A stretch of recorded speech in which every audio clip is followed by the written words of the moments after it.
시간은 가고 있습니다. 올림픽도 끝나가고 있습니다. 이 지구상에서 가장 마음이 두근반 세근반한 사람은 누구일까요? 가즈아!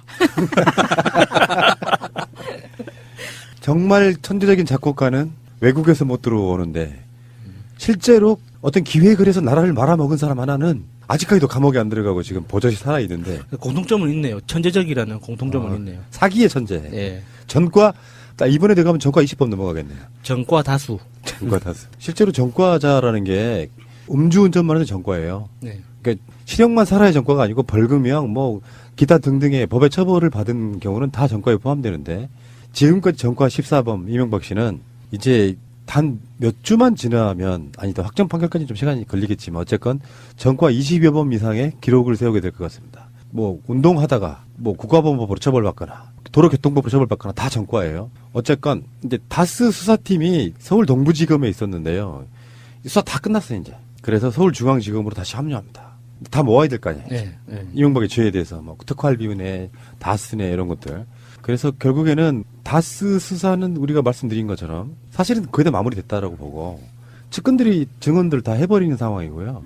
그리고 이번에 방송하는 오늘 정호영 특검의 수사에 대해서 그 당시 잘못된 수사는 없었냐. 그 정호영 특검 수사를 했는데 이 부분을 유력해봐요. 그러니까 어떻게 정확히 표현하면 되겠냐면 정호영 특검이 그것을 인지한 증거가 없다 그래서 무혐의 처분을 했어요. 이것도 말 많을 것 같은데요.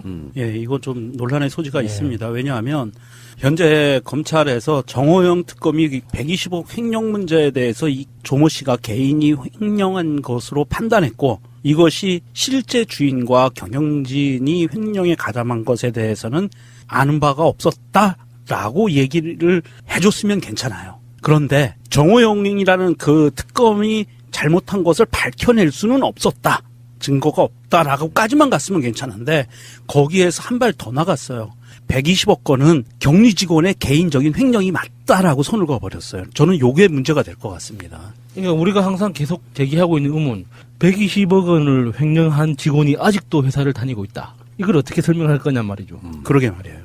그러니까 죄가 없다라기보다는 특검이 추가 비자금을 인지한 증거가 없다 이렇게 보시면 될 것 같고, 그러니까 정호영 특검한테 면죄부를 줬다기보다는 정황은 있을 수 있는데 확정돼서 범행으로 볼 만한, 그러니까 일부러 정호영 특검이 이명박의 다스 수사를 할 때 그런 식으로 쉴드용으로 특검을 했다는 증거가 없다 이렇게 받아들이면 될 것 같고, 마치 그게 정호영 특검이 죄가 없다 이렇게 저는 받아들이고 싶지는 않고요. 자, 어쨌건 그렇다, 이 상황이 이렇고, 그 다음에 이거 한번 봅시다. 삼성이 이제 다스 관련해갖고 소송비를 대납한 사건 이거 있죠. 여기에 대한 얘기를 좀 해보는데 이것도 평창 올림픽 기간과 설 연휴를 거치면서 계속 나오고 있는 보도는 그런 것들이었어요. 다스, 삼성, 사면. 그래서 그 당시에 이건희만 특별 사면을 해주잖아요. 예. 나중에 또 다른 무대기로 사면할 때 이학수를 끼워 넣어서 이학수까지도 사면시켜주는. 예. 삼성맨들 쭉 그 기업인들 사면시켜주죠. 그리고 오늘 나온 이야기 중에 하나는 삼성만 그런 게 아니고 현대도 돈 댔어. 야, 자기 소송비를 왜 기업들이 내겠냐. 나 이렇게 죄질 나쁜 대통령 처음 봐요. 이거 박근혜보다도 더 나쁜 거야. 예, 그런 거죠. 내 돈은 내 돈이고 네 돈도 내 돈이다. 뭐 이런 논리인 거죠. 그런 와중에 이 이명박 측에서는 이명박은 아니에요. 이명박 측이라고 하는 이 피라미들이 내놓는 얘기들을 보면 다스가 삼성으로부터 그렇게 받은 거 없다. 이런 얘기들을 하고 있어요. 소송비를 대납받은 적 없다. 그러면서 에이킹건프를 뭐 사기다 뭐 이렇게 이야기를 하고 있죠. 아니 근데 본인들이 왜 거기에 떠들어요? 다스하고 상관없다면서 왜 다스의 관계에서 떠들 건 없잖아요. 그러니까 청와대 직원으로서 정부 입장, 이명박의 입장만 떠들면 돼요. 그러니까 다스 측에서는 이렇게 이야기하더라고요. 에이킹 건프 측에서 무료로 해주겠다는 취지로 연락을 해왔었다. 아, 그러니까 그거는 그러니까 다스 측에서 그렇게 얘기하는 건 이해가 가요. 네. 왜 본인의 이야기니까. 네. 그런데 왜 이명박이 측에서 왜 다스 얘기를 꺼내지? 상관없다고 하면서. 아, 그래도 주인된 도리가 있는데. 아니, 주인 나도 아니라며. 나도 모르게 그렇게 나오는 거죠. 아, 본능적으로. 네. 아.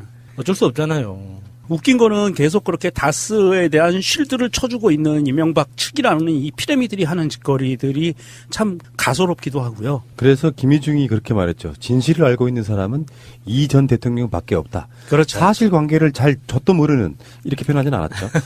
사실관계를 저도 모르는 참모 20명, 30명 모아놓고 이야기해봤자 무슨 답이 나오겠냐 이렇게 얘기를 했고요. 그런 거 있잖아. 지금 나오고 있는 증거들이 다 나오고 있는데 이명박은 내가 보기에 섣불리 성명서를 낭독함으로써 자기 스스로의 입지를 더 좁혀놨죠. 그런 시스템이 있는지도 몰랐다. 이건 말도 안 되는 소리인 거고. 어쨌건 2009년에요. 현대차가 다스의 소송 비용을 대납하는 형식으로 약 100만 달러, 약 10억 원 안팎의 돈을 이명박에게 건넨 혐의를 지금 수사 중이라 그러는데 삼성한테 40억 원 받았고요. 아까 말한 그 에이킨 건프의 성금을 삼성이 대신 한 거죠.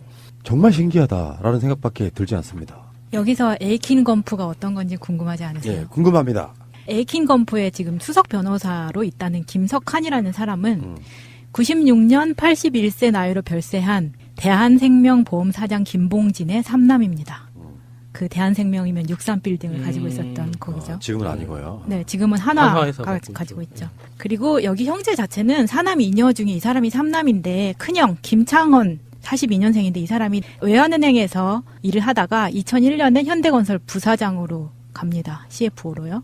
근데 이때는 이미 이명박은 현대건설을 떠나서 이제 정치 활동을 하고 네, 있었던 네. 시기라서 맞물리지는 않는데 김석환이란 이 사람은 약간 미국에서는 교포사회에서 완전 아메리칸 드림을 성공한 사람인 거예요. 근데 이 사람이 뭐 고생을 많이 했다 이거라기보다는 일단 집안이 빵빵했기 때문에 아버지가 휘문중학교 3학년 때 공부를 너무 안 하니까 완전 유학을 보내버리는 거예요. 그 미국에 있는 군사학교 같은 데로 보내버리는 거예요. 근데 얘가 거기서도 계속 그렇죠. 사고를 쳤겠죠. 사고를 치고 네. 거기서 또래에서도 이제 문제 있는 애들하고 계속 어울리니까 그때 당시에 박정희가 고위급 자녀들이 유학 나가 있는 애들을 싹 다 들여와서 군대를 한번 보낸 적이 있다 그래요. 그래서 그때 군대를 3년 갔다 온 다음에 정신을 차려서 다시 미국에서 대학교에 입학해서 이제 변호사가 되는 거죠. 근데 이 과정에서 삼성이라던가 현대라던가 이런 국내의 굵직한 대기업의 소송만 맞는 거예요. 그래서 이 에이킨 건프 이 자체에서도 이 김석환 변호사가 굉장히 많은 수입을 냅니다. 이 회사 자체는 세계적인 법률 전문지 아메리칸 로이어가 2017년 10월 공개한 세계 100대 로펌 명단에서 이 매출액 기준으로 36위예요. 그러면은 어마어마한 거거든요.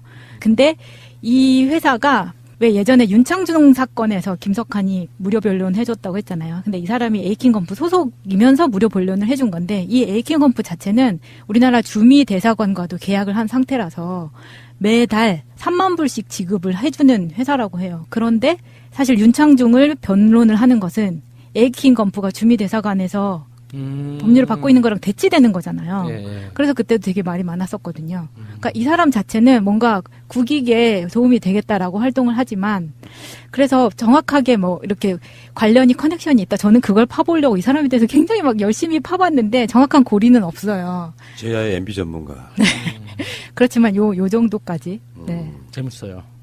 다스 소송 결국에는 140억 찾아오는 소송이잖아요. 예. 그 소송을 왜 기업들이 돈을 대야 했을까? 생각해보서 140억을 찾아오는데 어. 소송비가 40억이었다잖아요. 그럼 100억밖에 못 찾는 거잖아. 아깝잖아요. 지금 나오는 보도까지 보면 현대가 10억, 예. 삼성이 40억 된 거 아니에요. 140억 찾기 위해서 50억을 쓴다. 아깝죠. 그러니까 이제 다른 방법을 찾았겠죠. 원금 그대로 가져오기 위해서. 그 다른 방법이 니들한테 뭔가 혜택을 줄게 돈 내. 라는 그 메시지를 보냈을 거고 그 혜택이 이제 총수 근데 사면. 혜택에 비해서 너무 싸긴 해요. 좀 아이고 느낌이. 그 대가가 그것만이겠어요. 지금 밝혀진 게 그 정도인 거지. 이제 이거는 시작인 거고 총수 사면과 관계자들 사면 그리고 더하기 사업적인 특혜를 많이 줬겠죠. 그런 부분들이 있었을 거고요. 주는 만큼 받는다라는 생각을 갖도록 기업인들한테 시장 여건을 그렇게 만들어 놓은 이 천인공노할 정권이었던 거고요. 정말 나는 이해 안 가. 지금도 이해가 안 가요. 그러니까 그 돈을 쳐 드리는 놈들이나 그거를 특별히 왜냐하면 그게 삼성이나 현대 쪽으로 어떤 소송 비용을 대납하게 만들면 이미 소문이 금방 날 거 아니냐고. 그 비밀 유지를 위해서라도 나는 그런 돈은 받으면 안 된다고 생각하는데 단순하게 물욕 때문에 40억 뭐 10억에서 50억 아끼려고 그런 관점이라기보다는 일단 삼성이나 현대 쪽에서는 자기들이 얻는 이익은 분명히 했을 거라고 생각하는데 이명박이 자기 갖고 있는 그 리스크에 비해서는 너무 물론 그때 당시가 이제 뭐 이학수 사면이 2010년이었고요. 이건희 사면이 2009년이었으니까 그 기간 사이에 그렇게 얻는 이득은 이해가 가는데 그렇게 돈 많은 이명박이 그 소송 비용을 다른 기업한테 대납하게 한다. 결국은 이게 꼬리가 길어서 밟힌 거잖아요. 알고 보면은 그 관계자들은 다 알고 있었을 거 아니야. 그렇죠. 예. 그래서 지금 어. 검찰에 불려가기만 하면 다 풀어내잖아요. 그냥 이학수도 그냥 다 불잖아요. 그랬어요. 이명박이 시켰어요. 이렇게 다 불고 있는 상황인데. 그걸 보통 앞다투어 분다고 하죠. 그러니까 이렇게 되는 부분도 있더라고요. 뭐냐면 이제 검찰에 불려가면 어떤 특정 상황에 대해서 이렇게 신문이라는 것도 하지만 보통은 이제 요즘에 언론에 많이 나오고 있는 용어 중에 하나가 자수서라는 게 있어요. 그러니까 어떤 상황들에 대해서 자기가 미리 보는 거예요. 자필로. 그래서 내가 이러이러한 이유로 이러이러한 대상에게 이러이러한 돈을 전달했다. 뭐 이런 식으로 자기가 말 그대로 자수하는 거예요. 그러니까 거짓말이 불가능한 상황이라는 걸 이미 알아버리는 거죠. 그리고 자수서 지금 제출한 사람들이 이학수뿐만 아니라 김성우 전 사장, 뭐 권승우 이런 사람도 있고요. 이런 사람들이 자수서로 남겨두고 진술까지 막 하게 되는 이런 상황이 되다 보니까 이명박은 이제 말하는 것도 지친다. 자기 측근들, 최측근들과 특활비 부분, 다수 부분에 있어가지고 가장 최측근들이었던 사람. 아까 제가 말씀드린 김성우 사장이라든지 권승호 전무 이런 사람도 다 자수서를 써가지고 이명박의 죄를 사실상 이실 짓고 한 상황이 됐잖아요. 이명박 씨는 우리 같은 성격이면 심장마비로 죽어. 이게 자수서는 아니고 저는 자술서를 한번 써봤거든요. 전체적인 상황이 너무 복잡하고 해당 의무 분야가 좀 전문적이거나 특별한 관례나 문화가 있으면 이게 보통 수사 조서는 질문하고 답하는 형식으로 이렇게 이야기가 전개가 되지 않습니까? 그러면은 그 조서 자체가 너무 길어지고 분량이 많아져요. 그러니까 이게 그 수사관들끼리 계속 돌려 읽고 이것저것 분석을 해도 너무 자기들끼리 합의가 안 되니까 어느 순간 이야기를 합니다. 직접 써주시면 안 됩니까? 너무